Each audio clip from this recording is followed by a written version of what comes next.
will have tribulation. James 1-2, it mentions, count it all joy, my brothers, when you meet trials of various kinds. Yeah, that's exactly what we want to hear, right? Not, right? Nobody wakes up in the morning and is like, oh man, I'm so glad I'm going to go through tribulation this morning, right? We don't do that because that's just weird. That's not what we as human flesh want to look forward to. But look what it says in Romans 8:31. It says, if God is for us, who can be against us? I think personally, this is one of the biggest mic drops in Scripture, right? Because it's one of my personal favorites. It's because Paul is saying here, if God is on our side, who's going to stop us, right? Because ultimately, who's going to stop God? Nobody, right? God has already won the war. And so our strength and courage comes from knowing that God is with us and he has already overcame the world. There's a song that I've been listening to that was introduced to me in church, and the chorus of the song sings like this. It says, I'm fighting a battle you've already won. No matter what comes my way, I will overcome. I don't know what you're doing, but I know what you've done because I'm fighting a battle you've already won. My friends, we may be in a battle right now, but ultimately Christ has already won the war. He's already defeated death. And so our mission now that we understand our mission, we are living with purpose, we are being the light, and we are overcoming these challenges. God is with us through every step of the way. And so we went through all those steps. Now I want to give you 4 practical steps on what we can do to help us live on mission. The first one is pretty obvious. The first one is prayer, right? Begin each and every day with prayer, asking God to guide your steps and to open your eyes to opportunities to share his love. I mean, what better way to start off your mornings with praying to God and asking for his guidance through your day? I know for my generation specifically, it's been so easy for us to wake up and choose our phone over prayer in the mornings. And to be honest, I'm guilty as charged. And matter of fact, I'm really bad at that. I usually check my phone for any notifications that I may have received during the night before I start my days. I mean, even working at Hanging Rock, sometimes us staff are on call. And so a lot of the times our phone is a big priority in our job to make sure that we know that everything's, doing all right and that we are available to those who are our event coordinators, right? It's a challenge. But what would it look like if we gave God our time first? Whether that's prayer or even reading scripture. I think that's a great way to not only start your day, but to truly live your life on mission day in and day out.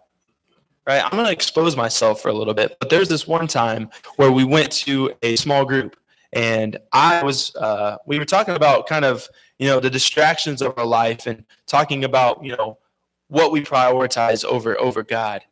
And so for me, that is my phone. And so we all looked at our screen time. I don't know how it is for other phones, but at least on iPhones, you're able to actually look at your screen time. And so I opened this up, and my weekly average of screen time was about 5 hours. And I'm thinking to myself, man, that's really convicting. I'm spending 5 hours on my phone, and I had to think, how much time am I spending with the Lord? Right? I mean, can you just imagine if you just took those 5 hours instead of being on your phone to 5 hours spending time with God?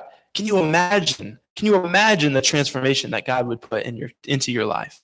Can you imagine how closely drawn we could be to God if we just spend more time with him? So that's been really convicting to me. And I know for me that when I open up my day in prayer, when I set aside time, to spend time with the Lord, my life doesn't necessarily get better, but it gets easier, right? Because I'm spending time with the Lord and I'm close to the Lord. And so the first one is prayer or scripture. The second one is building intentional relationships. Because when we build genuine relationships with those around you and we show interest in their lives and we are ready to share your faith when the opportunity arises, right? One of the coolest aspects of working at Hanging Rock is that we get to do exactly that, right? I get a lot of opportunities to share my faith. And so this past summer, I've had a couple of summer staff ask me questions such as, how did you come to know Christ? Or how has Christ affected your life? Or how do you find joy when you feel like you're completely at rock bottom? And some of these other questions as well, but a lot of these questions are really hard to answer, but it gives me the opportunity to pour into our summer staff and to pour into those, who are looking for answers and who may be in situations that I may have already been or Maybe somebody else has already been. And so our staff has the opportunities to pour into the interests of those campers and the summer staff, even faculty. And because of this, it's also vital for us to prepare ourselves and to be ready to share how God has worked in our lives with other people. I'm mentioning the group that's going to Thailand again, but I'm sure they had to prepare, to teach these people and to love on these people. It's not something that you wake up with overnight, right? This is a constant dedication. And I believe that as long as you have breath in your lungs, you're not done here on earth. There's always something else to learn. And there's also something, new that you can learn from God. So that's number 2 is intentional relationships. Number 3 is service. Look for ways to serve others in your community or even around the globe, right? Acts of kindness can open doors to deeper conversations about faith, right? Mission trips are a great way to serve others, but they aren't the only way. There's also opportunities to serve those around you, like in a simple and effective way that I've figured out, was able to serve in my home church at a young age. I was an usher, and I was helping people find their seats, or doing offering plates, or any sorts of things like that. That was a simple yet effective way I was able to serve, and people really appreciated that, as I was helping them find their open seats when they would come in late, or being able to just simply greet them at the door with a smile, right? A smile goes a long way, and so do these other acts of service, right? And so when we look at Jesus was somebody who served humbly. He was the most humble person in history. And so Jesus deserved to be served by everyone, right? Because he's perfect. Jesus is perfect. But yet, what did Jesus do instead? Instead, Jesus was willing to humble himself, and he decided to serve others instead. Right? Scripture tells us that we ought to serve others because Jesus first served us. Matthew 20, verses 28, it says, even as the Son of Man came not to be served, but instead he came to serve and to give his life as a ransom for many.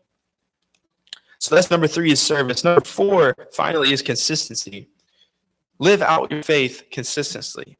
I think this is one of the most important ones of all these practical steps, because it's really hard to be consistent, right? Your actions match your words, so others see the authenticity of your faith.